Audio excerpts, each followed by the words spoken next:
Samantala, pinalawig ng otoridad ang poultry ban sa lalawigan ng Pangasinan. Narito ang report. Pinalawig ng probinsya ng Pangasinan ang temporary total poultry ban sa 17 probinsya. Kabilang rito ang mga probinsya ng Bulacan, Pampanga, Nueva Ecija, Tarlac, Laguna, Sultan Kudarat, Benguet, North Cotabato, South Cotabato, Maguindanao, Isabela, Quezon, Kalinga, Aurora, Ilocos Norte, Capiz at Batangas.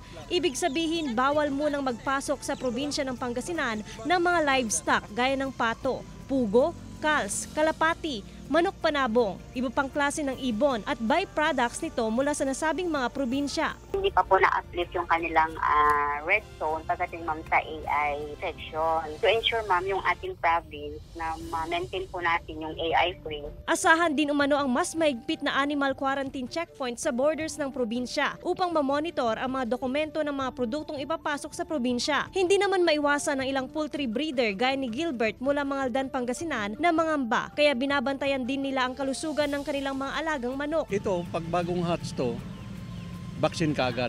Kailangan malinis.